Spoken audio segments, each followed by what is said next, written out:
Sabemos que só na nossa galáxia existem cerca de 200 mil milhões de estrelas e que muitas delas são muito parecidas com o Sol que ilumina o nosso planeta. Porém, ainda não sabemos onde começa nem onde acaba o universo. Não sabemos onde foi criado, não conhecemos o seu tamanho nem as leis que o regem. E acima de tudo, não sabemos se existe vida inteligente em algum outro ponto do cosmos ou se estamos sós. Existen indicios de que algo extraño pasa. ¿Cómo no va a haber posibilidades de que exista vida extraterrestre? 200.000 millones de estrellas en nuestra galaxia y nuestra galaxia es simplemente una motita de polvo en la inmensidad del universo. Tiene que existir vida. Somos uma espécie de náufragos do cosmos. Nós estamos neste momento a navegar numa jangada a 30 km por segundo, à procura eventualmente de outro, um outro que seja compatível ou não com a nossa existência. Vivemos num planeta médio que orbita em volta de uma estrela que não é muito grande, num sistema solar bastante comum, no interior de um dos milhares de galáxias que povoam o universo. Podemos realmente afirmar que somos uma espécie única? Si tuviéramos que pensar si alguna vez hemos sido visitados por entidades de otros planetas, yo estoy convencido de que probablemente esas entidades habrían llegado a nuestro planeta antes incluso de que existiera el ser humano. Penso que há muito de angústia, de solidão, de procura de respostas, de procura de encontrar o irmão, o outro, que nos diga que de facto não estamos sozinhos. La hipótesis es muy arriesgada, pero ¿por qué no? ¿Por qué vamos a restringirnos a lo que nos manda y nos ordena el sistema establecido, que nos pone unas orejeras y que nos dice de este límite, de esta cerca, no puede uno salirse porque es estigmatizado y condenado? Bien, yo soy una oveja rebelde.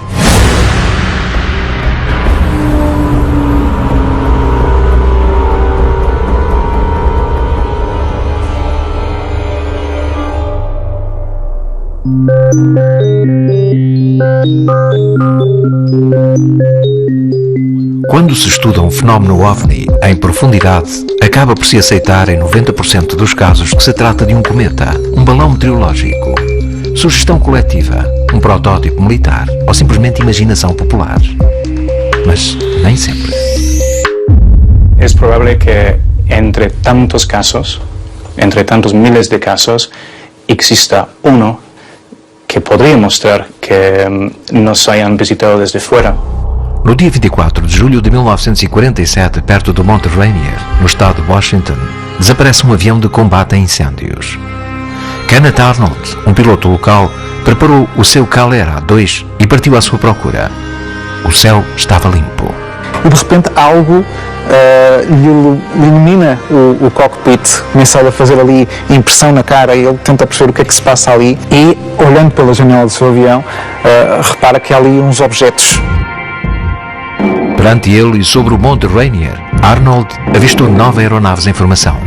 Voavam em linha reta, eram muito finas, circulares e não tinham cauda.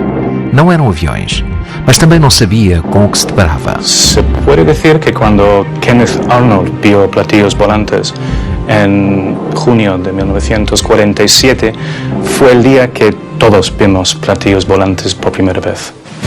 Logo após a Segunda Guerra Mundial, em 1945, dá-se início ao período conhecido como Guerra Fria. As duas grandes potências, Estados Unidos e a União Soviética, disputam a hegemonia militar, social, cultural e económica do planeta. Embora este confronto não chegasse a dar origem ao que teria sido a Terceira Guerra Mundial, o mundo da espionagem, o controle sobre a informação e a paranoia quanto ao que o inimigo pudesse estar a tramar apoderou-se do panorama internacional. Kenneth Arnold era un patriota norteamericano. En consecuencia, él jamás pensó que lo que había avistado pudieran ser naves de otro planeta. Estamos enmarcados en un contexto de Guerra Fría y él lo que quiere es tratar de ajudar a seu país. Uma vez estávamos ainda muito próximos da explosão de Hiroshima e Nagasaki e, portanto, estavam com medo. Ele pensou que pudesse ser um protótipo qualquer dos russos, dos soviéticos, e que, ainda por cima, o facto de andarem tão rápido pudessem transportar ogivas nucleares eventualmente, e, portanto, ele assustou-se um bocado com isso. Um dos primeiros a entrar em cena foi o FBI como responsável pela segurança nacional e a imprensa. Arnold tentou explicar o que tinha visto perante os jornalistas. Falou de uns objetos que se moviam a grande velocidade e que faziam manobras quase impossíveis, como se fossem discos quando chocam contra a água. Sem querer, Kenneth Arnold tinha dado início à era dos discos voadores. Ele espalhou-se e ele tornou-se uma celebridade a nível mundial.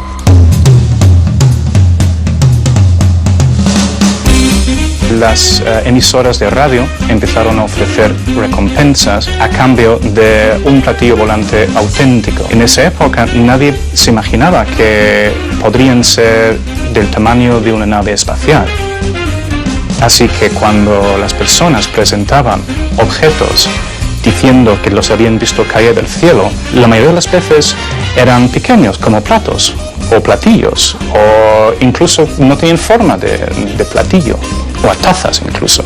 Mas o Kenneth Arnold acabou por ser o primeiro ufólogo neste conceito, no sentido em que ele próprio começou a fazer as primeiras investigações sozinho, a ir entrevistar outras pessoas que tinham tido avistamentos. Ele queria saber mais, queria saber o que era isto, o que é que se passava. Basicamente tinha uma ideia de que aquilo era um fenómeno real.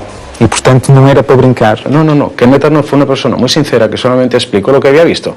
9 objetos que habían sobrevolado y que no sabía lo que eran. O sea, todo el fenómeno de los platillos volantes podría deberse a un error de contexto, a una mala interpretación. Ya meses después de la experiencia, hizo una reflexión en voz alta muy interesante.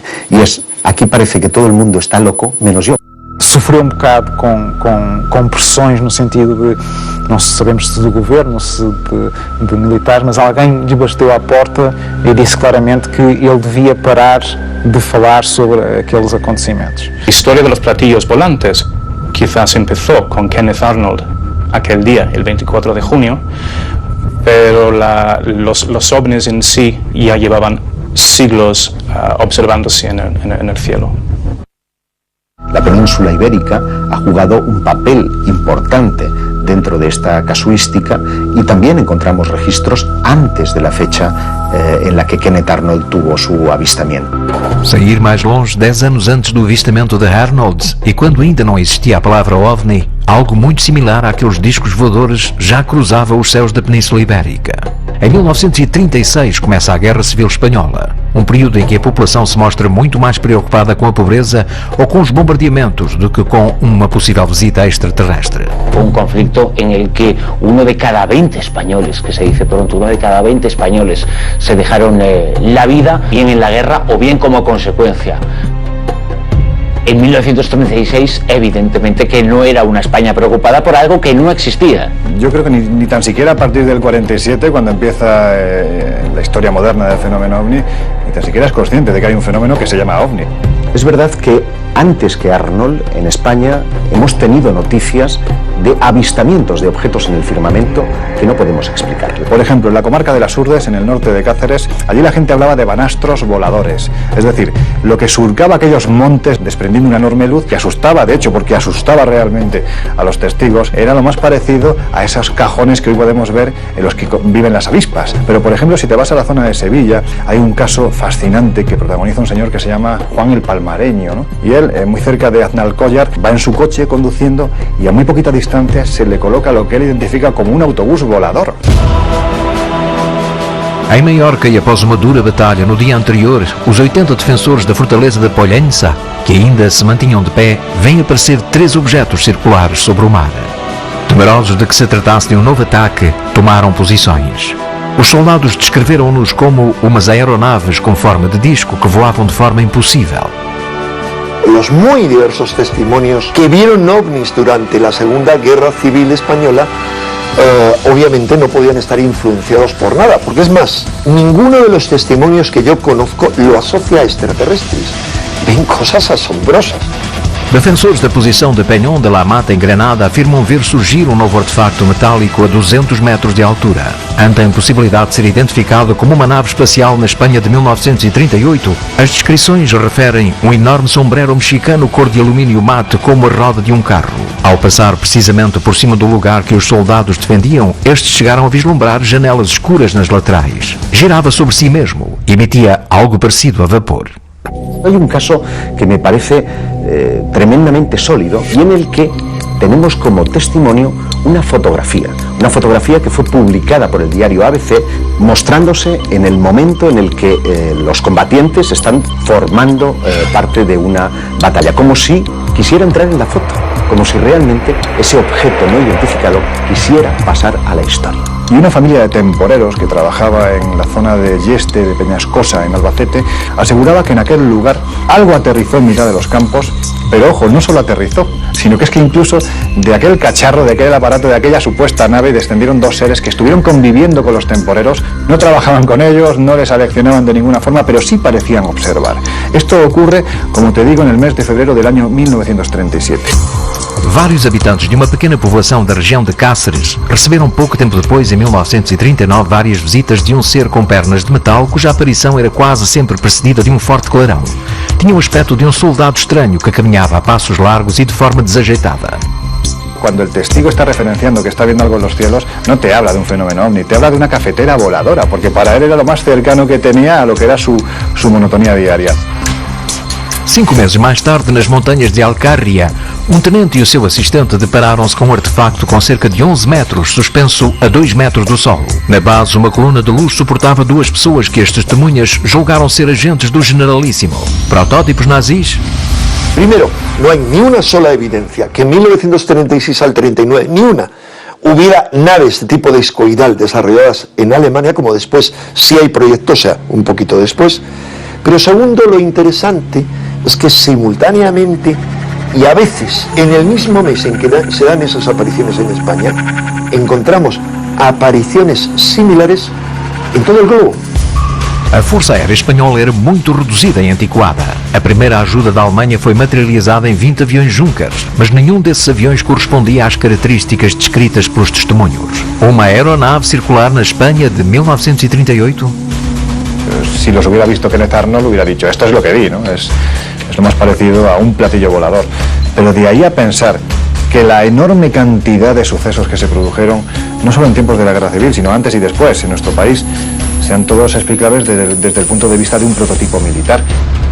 Embora seja verdade que os alemães chegaram a conceber e a construir alguns artefactos com asas circulares, isso só foi feito anos depois, de modo que dificilmente poderiam estar a sobrevoar os céus espanhóis. Pensar que los ovnis son una influencia de la ciencia ficción creo que es un error, porque la ciencia ficción no deja huellas, y los ovnis, en ocasiones, han dejado una huella física que se ha podido estudiar, que se ha podido investigar.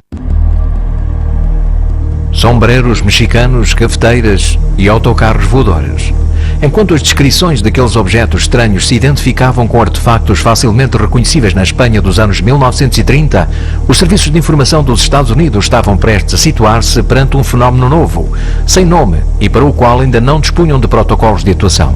Tinham passado apenas 16 dias desde o avistamento de Kenneth Arnold, quando no Novo México se ia produzir um acontecimento que passaria à história como a primeira tentativa de ocultação do fenómeno OVNI por parte das autoridades, e ao mesmo tempo, como o caso mais conhecido de uma possível visita extraterrestre ao nosso planeta, o caso Roswell.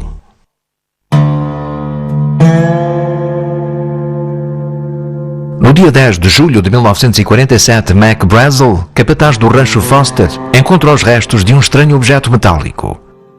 Comunicado a descoberta às autoridades locais e perante a suspeita de que poderia tratar-se de alguma experiência militar, o xerife George Wilcox entra em contacto com a base aérea de Roswell.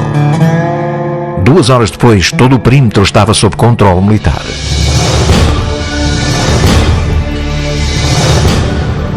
La Fuerza Aérea Norteamericana informa de la captura de un platillo volante en los alrededores de la localidad de Roswell.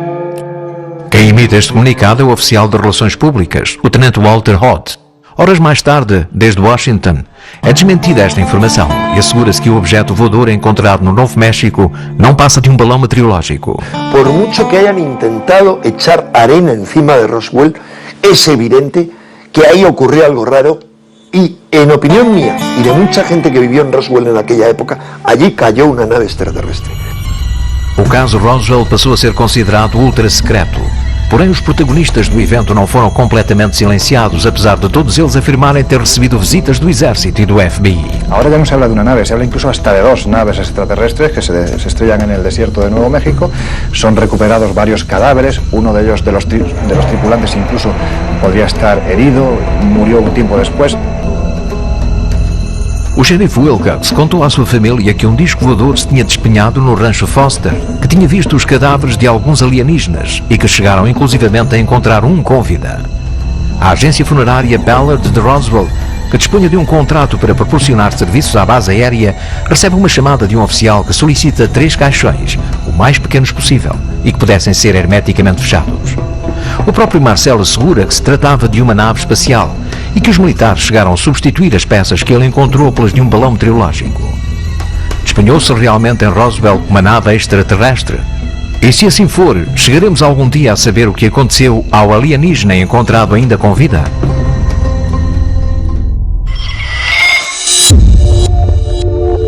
Temos outros casos, temos o Philip Corso, para um coronel da Força Aérea, que afirma ter tido contacto com os destroços do Roswell, que esteve lá, que assistiu, que viu o corpo de um dos seres no leito da morte, fez uma série de confissões a dizer que, enfim, que havia realmente uma campanha para descredibilizar e que Roswell tinha sido de facto real.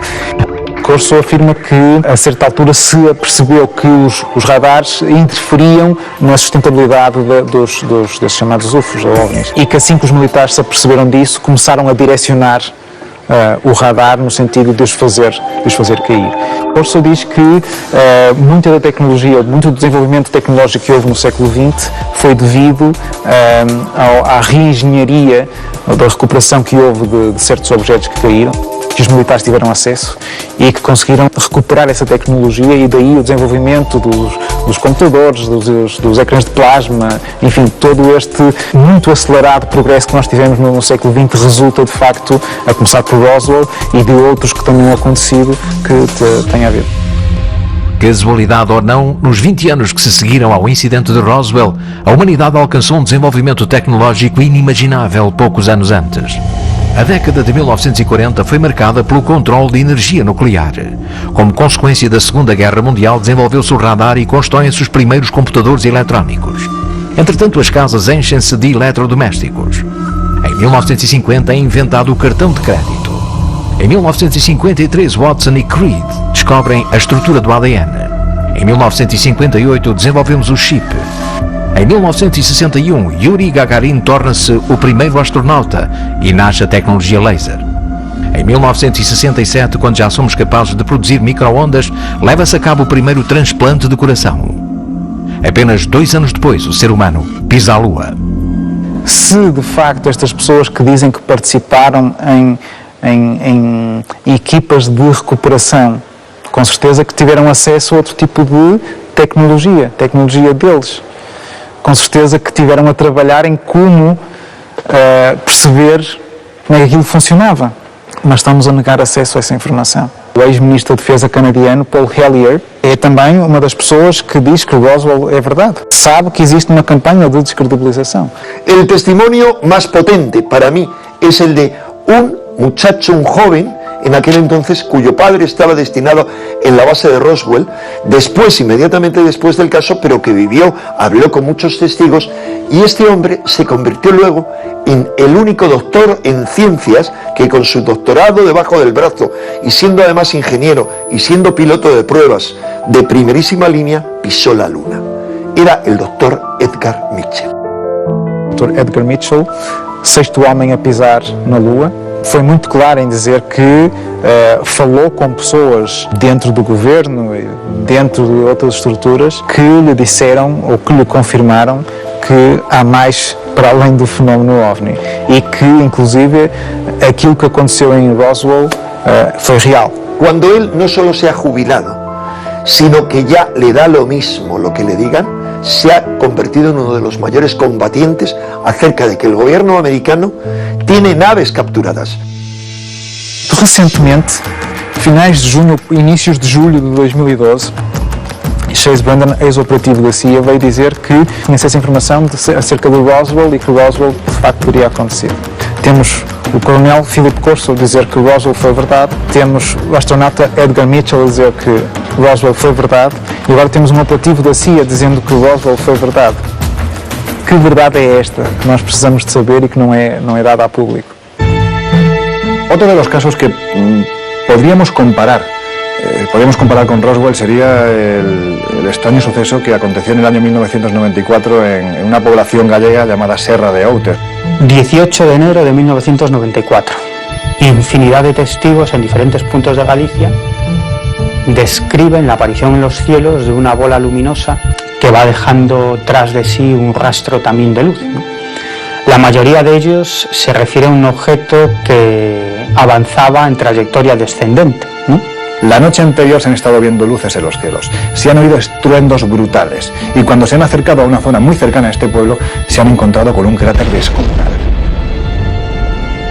Bueno, hacia allí se dirigieron los astrónomos y lo que se encontraron allí pues era una imagen dantesca, ¿no? Era un enorme cráter en una ladera de unos 29 metros de largo por 13 de ancho y 1,5 de profundidad.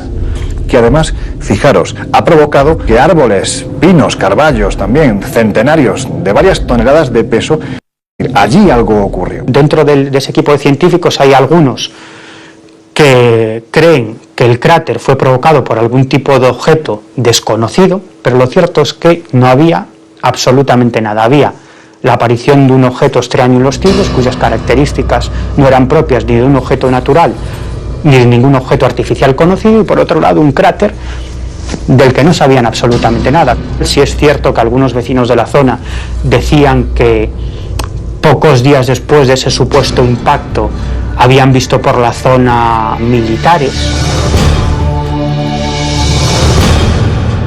Si los ovnis son naves interestelares, cabe la posibilidad de que esos ovnis estén tripulados. Y si están tripulados, esos ovnis pueden maniobrar y por lo tanto averiarse. Y si se averían, cabe la posibilidad de que esos ovnis caigan al suelo. Kenneth Arnold não foi o primeiro a deparar-se com eles, e Roswell não é o único caso em que as autoridades decidem impor a lei do mais absoluto silêncio. São os mesmos objetos voadores a que eludem todas as culturas desde que o homem é homem? São realmente objetos voadores não identificados ou sabemos muito bem do que se trata? Não podemos explicar o que eram aquelas aeronaves com as quais se deparou Kenneth Arnold em 1947, nem a que se despenhou poucos dias depois em Roswell. Mas podemos afirmar que 10 anos antes de lhes começarmos a chamar OVNIs durante a Guerra Civil Espanhola, esses mesmos discos voadores já se deixavam ver nos céus da Península Ibérica. Aparecem ocultos entre os restos arqueológicos, protagonizando as nossas lendas, camuflados nas nossas religiões e descritos milhares de vezes nas páginas da história. São cada vez mais os investigadores que afirmam termos sido visitados por uma civilização extraterrestre desde o início dos tempos. E se for verdade, a melhor maneira de obter respostas é, sem dúvida, formular a pergunta adequada.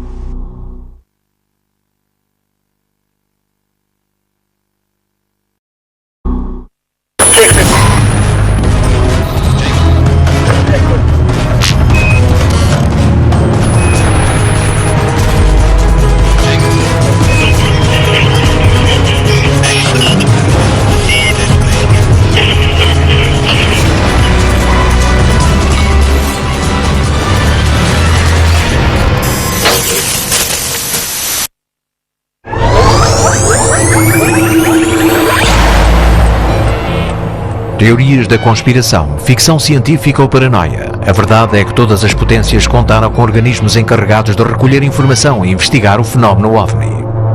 Yo entiendo que cuando, por ejemplo, entidades militares se interesan tanto por este tema es porque algo hay detrás de ello, ¿no? Actualmente, si tú vas a una agencia gubernamental y les preguntas si existe el fenómeno, nunca te lo van a negar. Sí existe, está fotografiado, está ahí. Los gobiernos tendrán más información acerca de estos temas que nosotros, pero eso no significa que tengan una idea más clara de lo que está sucediendo. Alto segredo, matéria reservada ou informação classificada. Estamos perante um fenómeno sobre o qual ninguém quer falar de forma oficial. Sabem realmente muito mais do que nós? Se assim for, diziam-nos. Si los organismos oficiales, fueran militares o gubernamentales, tuvieran más información, yo entiendo que no nos lo dirían, simplemente porque estoy convencido de que la han tenido y la tienen Y no lo dicen. Los militares, que son quienes más conocen de estas historias, no nos dirán jamás que se han producido contactos abiertos entre el gobierno norteamericano o el gobierno ruso y una civilización extraterrestre. Si el poder quiere eliminar el tema OVNI de nuestras vidas, lo primero que tiene que hacer es que a ti no te importe. Na eventualidade de facto estes objetos serem de fora, chegam cá com recurso a tecnologia, com recurso a combustível, a um tipo de tecnologia brutal. Como é que íamos utilizá-la? Era para que fins? Existe un gran miedo en las altas esferas a que este tema algún día estalle y empecemos a pedir explicaciones sobre por qué se nos ha mentido tanto.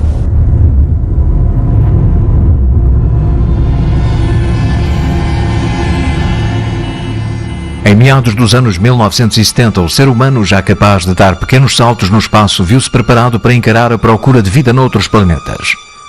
As sondas Mariner e Viking foram as primeiras a aproximar-se da órbita de Marte e a atingir a sua superfície. Se bem que a possibilidade de lá encontrar vestígios de vida inteligente estava completamente descartada, em 1976, a sonda Viking envia para a Terra uma série de imagens demasiadamente inquietantes. Donde aparentemente surgen una suerte de canales, varias estructuras con forma piramidal de un tamaño evidentemente gigantesco, y lo que más llama la atención es la que es denominada a partir de ese instante como la Esfinge de Marte, ¿no? Un rostro que está mirando hacia arriba y que la verdad es que así de primeras uno lo observaba y evidentemente estábamos ante una cara que miraba hacia el cielo. A primeira reação da NASA foi explicar que se tratava de um simples jogo de luz e sombras. O certo é que umas horas depois a mesma sonda volta a tirar outra fotografia já com o Sol noutra posição e a fotografia é exatamente igual. Outra vez uma cara. A cara seria meia hominídea, meia leão. Tem cerca de 1,5 km de altura e cerca de 3 km de comprimento. Portanto, é uma estrutura bem grande. Era uma espécie de uma esfinge e, portanto, haveria aqui uma relação eventual com a civilização egípcia. Para além daquela cara, existem outros monumentos interessantes. Existe uma pirâmide. A pirâmide também tem 5 lados, é uma estrutura gigantesca, enorme, toda perfeita. Pero, para colmo de males, cuando llegan las fotografías al gran público, se demuestra que han sido retocadas. Hay algunos que hablan de la conspiración de Marte. Simplemente hay que tener un programa determinado de diseño y con eso ya puedes transformar la peor de las fotografías en la mejor de las fotografías. Imaginemos los medios que tienen determinadas agencias, ¿no? En este caso la NASA, si hubieran querido, esto es un supuesto, para manipular unas imágenes que a lo mejor no interesaban demasiado que surgieran.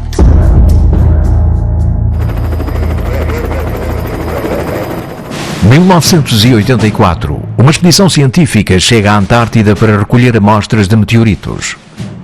A solidão e as condições do continente gelado conservaram-nos intactos. Esta rocha converter-se-ia pouco depois na peça-chave sobre as investigações em Marte.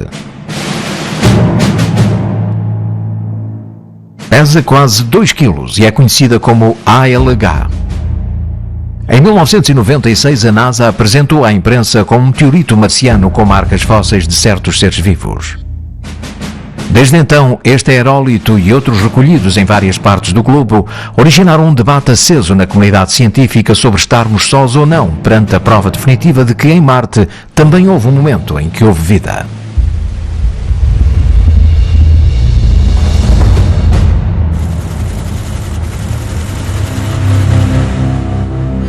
A NASA, ao longo dos tempos, das várias sondas que foi lá enviando, aproveitou sempre, apesar de sempre dizer que lá não havia nada, foi sempre tirando mais fotografias, mais fotografias, mais fotografias.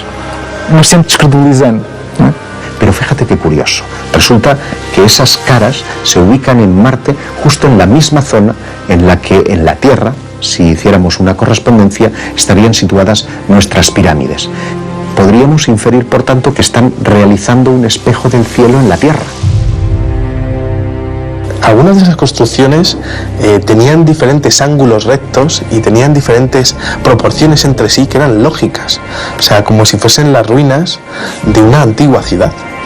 Lo que puede haber habido ahí es algo que se nos escapa. Ahora, vestigios de otro tiempo hay. Como se nos quisesse dizer alguma coisa, a cara de Sidónia parece estar a olhar diretamente para o nosso planeta. esa cara puede ser un retrato de un ser humano o un retrato de un homínido, dando dos posibles mensajes. Una, estamos muy cerca, tan cerca como para recrearos. Segundo, un homínido. Nosotros, a lo mejor podría ser una fotografía de un homínido al que intervenimos en el pasado para crearos a vosotros. Se as imagens obtidas pela sonda Viking sobre a região de Sidónia mostram realmente as ruínas de uma civilização extinta, encontramos-nos perante a possível resposta a um dos maiores dilemas da humanidade. Posiblemente Marte, antes de ser ese planeta asesinado por una colisión meteórica que devastó parte de su casquete norte, pudo albergar vida y pudo albergar una vida desarrollada tecnológicamente. ¿Podríamos venir de esa misma civilización? ¿Seríamos, por lo tanto, hijos de los marcianos? Desconhecemos qual seria o impacto sobre a população se alguma destas teorias se chegasse a confirmar. Por isso, para qualquer governo, uma descoberta desta envergadura seria tratada sem qualquer dúvida como matéria reservada. Si los científicos supieran algo que nosotros no sabemos todavía, tardarían un tiempo por lo menos en contárnoslo. Si nosotros encontramos seres vivos en otros lugares del universo, será, sin lugar a dudas, el descubrimiento más importante en la historia de la humanidad. Porque demostraremos, y además lo demostraremos palpablemente, que la vida es una consecuencia de la evolución del universo y que además los seres humanos que nos creemos de esa forma tan orgullosa, los únicos, los más potentes, etcétera, nos daremos cuenta de que en realidad no somos más que un accidente congelado en la evolución del universo. La NASA realiza cientos de investigaciones y descubrimientos cada año y no lo hace públicos por la cortina y el telón que hay sobre el tema de los ovnis, para que la sociedad de alguna manera siga viviendo en su burbuja. If you imagine looking out above the Earth's atmosphere into the dark, starry night and imagining the immensity of the universe, it would be rather discomforting to think that we are the only sentient beings out there. I think it would make the universe feel like a much more pleasant place if we realize it's somewhere out there on another rock orbiting another star like our own. Could be another sort of being, perhaps similar to us, perhaps not so similar, looking back in our direction and wondering if we existed. El problema es que todavía hay culturas, pueblos, religiones que rechazan la idea de que pueda existir la vida extraterrestre. Nós, criados à imagem de Deus, eles são criados à imagem de quem? Si el poder quiere ocultar una cosa, lo primero que tiene que hacer para ocultarlo es que a ti no te interese. Si los americanos, por ejemplo, presentaran alguna prueba de la existencia de vida en otro planeta, podría causar más problemas políticos y religiosos y no sé a dónde nos llevaría eso. Esta informação, podendo vir a público, poderia criar algum pânico social. Si la civilización humana hubiera contactado o tuviera oportunidad de hacerlo en un futuro relativamente cercano con una civilización extraterrestre, no nos íbamos a enterar hasta pasado mucho más tiempo, hasta que no estuvieran atados y bien atados todos los cabos que permitieran a nuestros gobiernos de la Tierra tener una cierta seguridad de que aquello no constituye un peligro para nosotros. Terás de alguma forma problemas, é verdade. Eu também compreendo que a democratização do acesso a uma tecnologia demasiado potente pode ser complicado, porque nós, enquanto seres humanos, somos muitas vezes muito maus no emprego da tecnologia, não é? Somos muito animais e, portanto, aí também se compreende que possa haver algum controle de informação. Em 1953, a Força Aérea dos Estados Unidos coloca em marcha o projeto Livro Azul, com o objeto de determinar se os chamados OVNIs constituíam uma ameaça para a segurança nacional. Foram recolhidos 12.618 relatórios, dos quais 701 foram classificados como inexplicáveis. O projeto chegava à conclusão que era aconselhável empreender uma campanha de desacreditação para diminuir o interesse público. Pedia a utilização de meios de comunicação, incluindo a Walt Disney, psicólogos, astrónomos e pessoas famosas para ridicularizar o fenómeno e propor sempre explicações o mais convencionais possível. Para muitos investigadores, são estas as bases da política da Força Aérea, não só depois do relatório do projeto Blue Book, mas também na atualidade. Una de las conclusiones a las que llegan es que deben ocultar la información, desprestigiarla, desmentirla, hacer una campaña desinformativa que lleve al público a hablar cada vez menos acerca de los ovnis. Estas conclusões e estes protocolos de atuação foram exportados para todos os países do bloco ocidental. Os Estados Unidos sentiam a necessidade de saber o que acontecia. Ahora, en España hay evidencias de muchísimos casos de naves extrañas caídas y ocultadas por los americanos en colaboración con Fuerzas Armadas Españolas. Las investigaciones oficiales del gobierno español, del entonces llamado Ministerio del Aire, comienzan a raíz de un sondeo que efectúa por todas sus embajadas el gobierno de los Estados Unidos, instado por la Agencia Central de Inteligencia, instado por la CIA, en donde se solicita información a cada uno de los países a través de sus diferentes embajadas sobre investigaciones que se puedan estar llevando a cabo por militares respecto a ovnis. En 1968, el gobierno de Franco manda una circular para que cualquier información relativa al fenómeno ovni o posterior observación a partir de esa fecha sea notificada al Ejército del Aire. Y es así como se inicia la carrera de los expedientes o la clasificación de los no identificados en suelo español. A partir de esa fecha se empieza a acumular, por tanto, una ingente cantidad de informes. Y cuando sucedía algo, los que preguntaban eran los oficiales norteamericanos, e incluso cuando algún piloto descendía de su avión después de haber observado algo extraño en los cielos, su testimonio lo ofrecía por escrito, lo entregaba por un lado al ejército español, pero por otro era consultado también por el ejército norteamericano. Em 1992, o Ministério da Defesa espanhol inicia um processo de desclassificação de casos relativos a OVNIs através do Comando Operacional Aéreo. Nestes são recolhidos 90 dos casos que foram investigados. Perseguições através de caças, avistamentos, detecções de radares civis e militares, aterragens de objetos estranhos ou inclusivamente aviões comerciais que foram obrigados a aterrar perante a presença de artefactos desconhecidos. A partir de 1991, que se empieza a desclasificar toda la información contenida en esos archivos, más de 2.000 páginas, lo que ocurre es que cada informe viene acompañado de una conclusión. Aquello que no encajaba con esas explicaciones que eran, vamos a denominarlas así, convencionales, se decidía suprimirlo. Y por lo tanto es una desclasificación llena de taras y llena de problemas. Los investigadores se dieron cuenta de que había partes que habían sido literalmente mutiladas, que había añadido sospechosos. Primero, no se han desclasificado ni mucho menos todos los informes que se conocen. Faltaban películas, faltaban fotografías, viajeros que iban a bordo de aviones habían filmado un ovni y les habían sido requisados.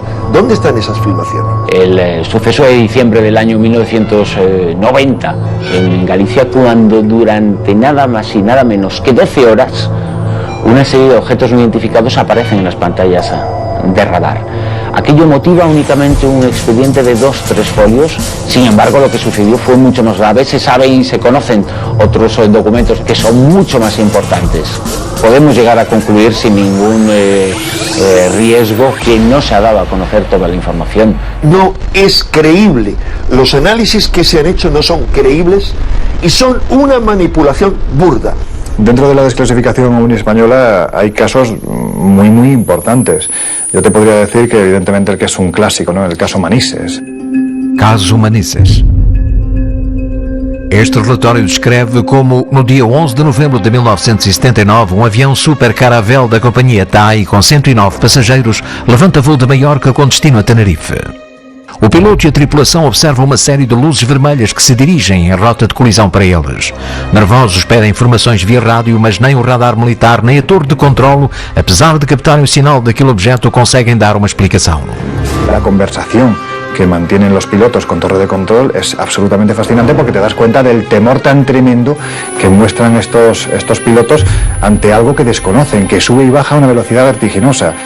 Mudaram a rota e levaram o avião para evitar uma possível colisão, mas aquelas luzes fizeram exatamente o mesmo e colocaram-se a apenas 500 metros. Vêm-se obrigados a aterrar de emergência no aeroporto de Manises. También desde el propio aeropuerto de Manises, los responsables civiles del aeropuerto pudieron ver aquel objeto. Era a primeira vez na história que um avião comercial se via obrigado a aterrar devido a um avistamento de um OVNI. Pouco depois, o exército faz descolar um caça-Mirage da base aérea de Los Llanos. É levada a cabo uma incrível perseguição durante mais de 3 horas. El propio Fernando Cámara, que era el piloto que manejaba este Mirage, pues asegura que aquello está jugando con él, que no es capaz de cogerlo y que eso, sea lo que sea, no pertenece a una tecnología humana.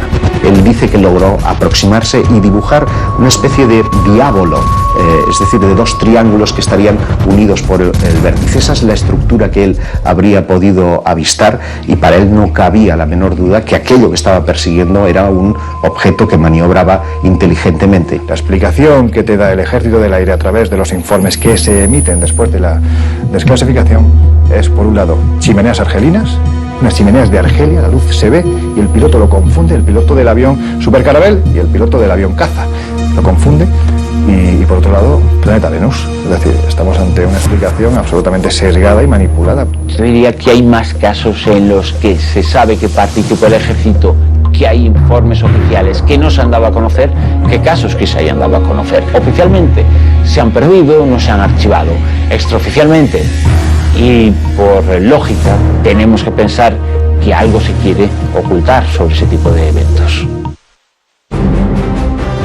Um dos casos mais alarmantes que ocorreram na Península e que não aparece na desclassificação é o que aconteceu em 1996 na base aérea de Morón de la Frontera.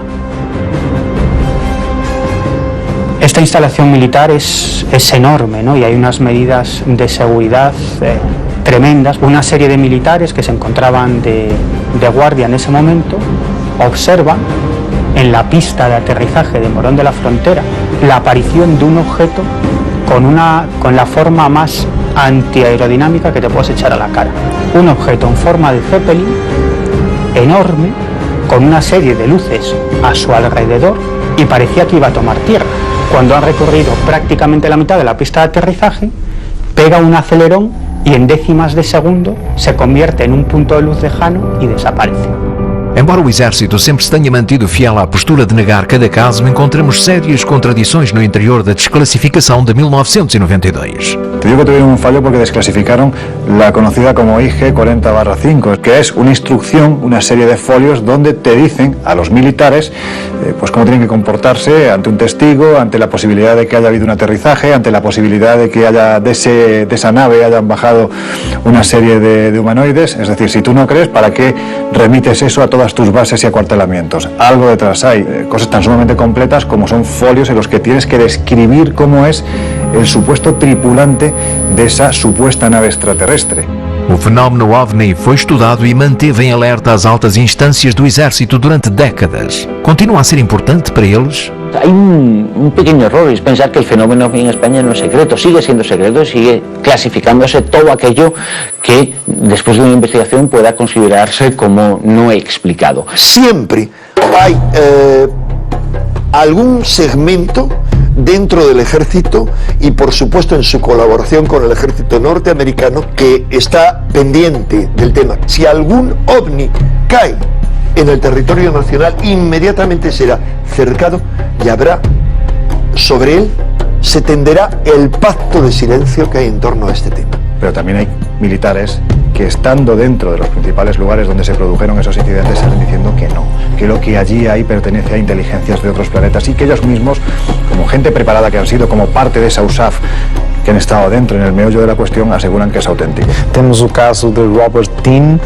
sargento, fez parte do comando da NATO nos anos 60 e que diz ele ter tido acesso a um estudo feito pela NATO, que seria uma coisa assim deste tamanho. Nesse estudo já estavam catalogadas quatro espécies de seres humanoides. 2 dessas espécies eram tão idênticas a nós que facilmente seriam confundidas na rua e, portanto, que as altas patentes militares andavam um pouco assustadas porque facilmente, quer dizer, não sabiam se eles andavam nos corredores da Casa Branca ou noutro sítio qualquer e não sabiam.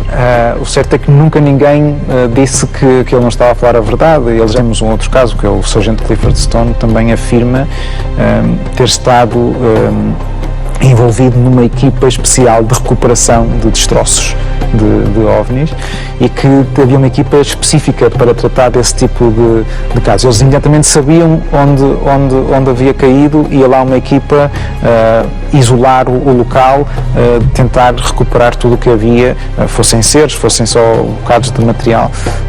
E sim, ele afirma que sim, que viu cadáveres de seres, viu seres ainda vivos de algumas recuperações que fez. Es posible que haya alguien en el gobierno que tenga una idea más clara que nosotros, pero no significa que el gobierno en sí sepa lo que está ocurriendo en el mundo, si algo está pasando. O certo é que uma biografia de Clinton, em que ele afirma que quando esteve candidato à presidência havia duas coisas que queria saber mal chegasse à Casa Branca: quem matou Kennedy e se os OVNIs eram reais. Mas infelizmente nunca soube nenhuma das respostas. Todo esto pertenece a la gran cortina de humo que hay detrás del fenómeno OVNI. Es decir, los gobiernos, los militares, los ejércitos del mundo tienen cada uno cientos, miles de documentos con investigaciones muy explícitas y muy claras sobre el fenómeno OVNI. La cuestión es que cuando se produce un avistamiento y entra inmediatamente en acción un cuerpo militar para ver qué es lo que ha ocurrido, esa información por sistemas se clasifica como materia reservada. Pasa por ser el tema tabú de todos los gobiernos. Todos como que pasan por encima, nadie habla, nadie comenta nada, ¿no? Pero está aí. Diferentes governos, agências de informação e centros espaciais destinaram orçamentos e desenvolveram investigações com a intenção de saber mais sobre o fenómeno OVNI. Por que investir tantos esforços num fenómeno do qual asseguram nada saber? E, sobretudo, por que razão aquilo que seria a maior descoberta da história da humanidade continua hoje a ser considerada matéria reservada? Se estamos realmente a ser visitados por algum tipo de inteligência exterior ao nosso planeta, há sem dúvida governos e estamentos militares que já sabem a resposta. Os processos de desclassificação da informação secreta revelaram centenas de casos em que o Exército se viu envolvido em perseguições, contactos e acidentes aos quais continuamos a chamar não identificados. Imagens surpreendentes obtidas sobre a superfície de Marte, bases militares em estado de alerta, caças e aviões de passageiros obrigados a aterrar. Estamos preparados para saber toda a verdade?